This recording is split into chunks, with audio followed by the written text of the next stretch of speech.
కాంగ్రెస్ పార్టీలో గత కొన్ని రోజులుగా 7-8 మంది మంత్రులు బాగా బలంగా నా మీద విమర్శ చేస్తా ఉన్నారు. అందులో మా పొన్నం ప్రభాకర్ అన్న కూడా చేస్తున్నాం. అయితే ప్రభాకర్ అన్నకు అర్థం కావాల్సింది ఏంటంటే మేము చేస్తున్నటువంటి ఈ డిమాండ్తోని అత్యధికంగా లాభపడేది పొన్నం ప్రభాకర్ అన్నని. ఒక దళిత్ ఇవాళ డిప్యూటీ సీఎం ఉన్నారు, సీతక్క కూడా డిప్యూటీ సీఎం ఇచ్చేటటువంటి ఆలోచన ఏదో నడుస్తుందట. అట్లనే పొన్నం ప్రభాకర్ అన్నకు కూడా మనం డిమాండ్ చేస్తాం కదా, రేపటినాడు బీసీల వాటా అడుగుతాం. ఎక్కువ రాజకీయంగా లబ్ధి పొందేది వాళ్లే. కాబట్టి పొన్నం ప్రభాకర్ అన్నకు నా రిక్వెస్ట్ ఏంటంటే మీ కోనమాలు చెప్పేంత పెద్దదాన్ని నేను కాదన్నా, కాకపోతే తెలంగాణ ఉద్యమం చేసినప్పుడు కూడా మేము తెలంగాణ వాళ్ళకి రాజకీయ ప్రాతినిధ్యం కావాలని కోరితే అత్యధికంగా లాభపడ్డది మీలాంటి వాళ్లే. కాంగ్రెస్ లో ఉన్నా టీడీపీలో ఉన్నా ఆనాడు తెలంగాణ నాయకులు ఉండాలి అంటేనే మీరు లాభపడ్డారు. ఇవాళ కూడా బీసీలకు రాజ్యాధికారంలో వాటా కోరుతా ఉన్నామంటే, ఎస్సీలకు ఎస్టీలకు వాళ్ళ అధికారం రావాలని కోరుతా ఉన్నామంటే లాభపడేది మనమే కదా. రేపటి నాడు వైస్ ఛాన్సలర్ నియామకాలు ఉన్నాయి, ఖచ్చితంగా అందులో బీసీలకు వాటా ఇవ్వాలి. ఈ తెలంగాణ రాష్ట్రం ఏర్పడ్డ తర్వాత స్టేట్ మన ఎడ్యుకేషన్ కౌన్సిల్ కి ఫస్ట్ టైం ఒక దళిత్ కి మేము చైర్మన్ గా చేసినాం. మంచి పని చేసి వాళ్ళు కంటిన్యూ చేసినారు మా లింబాద్రి సార్ని. అట్లనే Osmania university vice chancellor first time ఒక యాదవ్ బిడ్డకి ఇవ్వడం జరిగింది వైస్ ఛాన్సలర్. సో ఇవన్నీ కూడా దృష్టిలో పెట్టుకుంటే వచ్చేటటువంటి నియామకాల్లో ఇప్పుడున్నటువంటి ప్రభుత్వం ఈ 60 రోజుల్లో సామాజిక దృక్కోణం అనేటటువంటిది కనబడడం లేదు. మేము అలర్ట్ చేస్తా ఉన్నాం ఈ గవర్నమెంట్ ని, సూచన చేయమని కోరినారు ప్రతిపక్షాల నుంచి. ఒక బాధ్యతాయుతమైనటువంటి సంస్థగా భారత్ జాగృతిగా బీఆర్ఎస్ పార్టీగా మేము అలర్ట్ చేస్తా ఉన్నాం ప్రభుత్వాన్ని. వారు మేల్కొని వెంటనే మంచిగా బీసీలకు ప్రాతినిధ్యం ఇస్తే బాగుపడేది మా పొన్నం ప్రభాకర్ అనే కదా, నాకైతే రాదు కదా పదవి. మా అన్న కోసమే అడుగుతున్నా, కాబట్టి అన్న అంత కోపం పెట్టుకోవద్దని చెప్పి పత్రికాముఖంగా ఆయన రిక్వెస్ట్ చేస్తున్నారు. కాంగ్రెస్ పార్టీ అంటే విపక్ష పార్టీ మిమ్మల్ని విమర్శిస్తున్నారు, సొంత పార్టీ నుంచి మీకు సమర్థిస్తూ వాళ్ళను అటాక్ చేస్తూ రాలేదు, దాన్ని ఎలా చూస్తారు?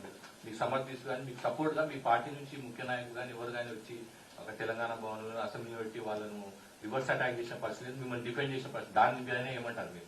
ఇప్పుడు భారత్ జాగృతి అనే సంస్థ ముందు తెలంగాణ జాగృతిగా ఉండింది. 2006 నుండి టీఆర్ఎస్ పార్టీతో సంబంధం లేకుండా 2006 నుండి 14 వరకు 8 సంవత్సరాలు ఈ రాష్ట్రంలో ప్రతి గ్రామంలో, ప్రతి మండలంలో, ప్రతి నియోజకవర్గాల్లో ఒక రిప్రజెంటేటివ్ తో పనిచేసినటువంటి ఒక బలమైన సంస్థ తెలంగాణ జాగృతి అనే సంస్థ. ఎప్పుడైనా మేము ఇండిపెండెంట్ గానే కాల్ తీసుకున్నాం. మేము ఇచ్చినటువంటి కాల్ కి ఎట్లా అయితే అన్ని పొలిటికల్ పార్టీస్ ని పిలుస్తామో అట్లానే బీఆర్ఎస్ పార్టీని కూడా ఇన్వైట్ చేస్తూ వచ్చినాం. మొన్న భారత్ జాగృతి అనేటటువంటి పేరు మార్చుకోవడం వెనుక కూడా కేసీఆర్ గారి సూచనే ఉన్నది. నేను సంస్థ ప్రారంభించిందే కేసీఆర్ గారి స్ఫూర్తితో, కానీ వారికి సమాంతరంగా పనిచేయాలి. టీఆర్ఎస్ పార్టీ రాజకీయ కోణంలో పనిచేస్తే నేను సాంస్కృతిక కోణంలో పనిచేయాలని సమాంతరంగా పనిచేసుకుంటూ వచ్చినాం. ఆ తర్వాత భారత్ జాగృతిగా రూపాంతరం చెందిన తర్వాత దేశవ్యాప్తంగా ఉద్యమాలు చేపట్టాలనే నేపథ్యంతో మహిళా బిల్లు ధరణ ఢిల్లీలో చేపట్టిన సంగతి మీ అందరికీ తెలుసు. దానికి కూడా బీఆర్ఎస్ ని గెస్ట్ గానే పిలిచినాం. 14 పొలిటికల్ పార్టీస్ ని దేశవ్యాప్తంగా పిలిస్తే బీఆర్ఎస్ పార్టీని గెస్ట్ గా పిలిచినాం. మొన్న జరిగిన రౌండ్ టేబుల్ సమావేశంలో పూలే గారి విగ్రహ సాధనల విషయంలో కూడా గౌరవ కేటీ రామారావు గారిని, మా వర్కింగ్ ప్రెసిడెంట్ గారిని కోరడం జరిగింది. వారు దాసోజి శ్రవణ్ గారిని పంపుతామని చెప్పినారు. శ్రవణ్ అన్నకేదో ఆ రోజు ఆరోగ్యం బాగాలేదన్నారు. కాబట్టి ఎవరు వచ్చినారు, మన ఆంజనేయులు గౌడ ఎవరు వచ్చినారు రిప్రజెంటేటివ్ గా. సో బీఆర్ఎస్ పార్టీ కూడా అన్ని పొలిటికల్ పార్టీస్ పిలిచినట్టు పిలిచినాం. మీతో మా రిక్వెస్ట్ ఏంటంటే భారత్ జాగృతి ఇచ్చినటువంటి ఒక ఎజెండాకి అన్ని పొలిటికల్ పార్టీస్ మద్దతు తెలుపుతూ వచ్చినాయి, అట్లానే బీఆర్ఎస్ కూడా తెలుపుతారు. సో మా మీద వచ్చే విమర్శలు కూడా భారత్ జాగృతి సంస్థగా మేము తప్పకుండా తిప్పికొడతాం. రాజకీయ పరంగా ఎప్పుడైతే బీఆర్ఎస్ పార్టీ అవసరం ఉంటుందో, సపోజ్ రేపు పొద్దున ఒక అడ్జర్న్మెంట్ మోషన్ ఇవ్వాలనుకోండి అసెంబ్లీలోనో కౌన్సిల్లోనో, అప్పుడు వెళ్లి గౌరవ ముఖ్యమంత్రి గారిని, మన కేసీఆర్ గారిని, అట్లానే వర్కింగ్ ప్రెసిడెంట్ గారిని కూడా రిక్వెస్ట్ చేస్తాం.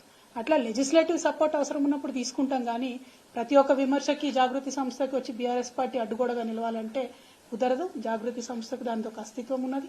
ఒక ఇండిపెండెంట్ సంస్థగా ఇన్నేళ్ల నుంచి పనిచేస్తున్నాం, ఇక ముందు కూడా డెఫినెట్ గా పనిచేస్తాం. ఎవరు? ఎగ్జాక్ట్లీ నేనేమంటున్నా అంటే బీఆర్ఎస్ పార్టీ వాళ్ళు దానికి జవాబు చెప్పుకుంటారు. మేము ఇవాళ డిమాండ్ చేసేది తెలంగాణ రాష్ట్రంలో ఉన్నటువంటి బీసీ ప్రజలకు, ప్రజానీకానికి ఒక మాట ఇచ్చింది ఇప్పుడు ప్రభుత్వంలో ఉన్నటువంటి పార్టీ కాంగ్రెస్ పార్టీ. ఏమని? తొందరగా కులాలను గణిస్తాం, 42% లోకల్ బాడీస్ లో ఇస్తాం. లోకల్ బాడీస్ ఎప్పుడైతే ఎంపీ ఎలక్షన్స్ కాగానే లోకల్ బాడీస్ నోటిఫికేషన్ వస్తుంది. అంటే టైం మొత్తం మీరు చూస్తే 4 నుంచి 5 నెలలే ఉన్నది. సో వీళ్ళు ఇప్పుడున్నటువంటి ప్రభుత్వం తొందరగా ఆర్డర్ ఇచ్చి జనగణన మొదలు పెట్టకపోతే బీసీలకు నెక్స్ట్ 5 ఏళ్ల వరకు కూడా న్యాయం జరిగేటటువంటి ఆస్కారం లేదు. అందుకనే ఈ ఎజెండాను మేము ముందుకు తీసుకొచ్చి వారిని తొందర పెడతా ఉన్నాం. బడ్జెట్ ఇప్పుడు పెడతారు కాబట్టి ఈ బడ్జెట్ లో 20,000 కోట్లు పెట్టాలని కూడా మేము డిమాండ్ చేస్తాం.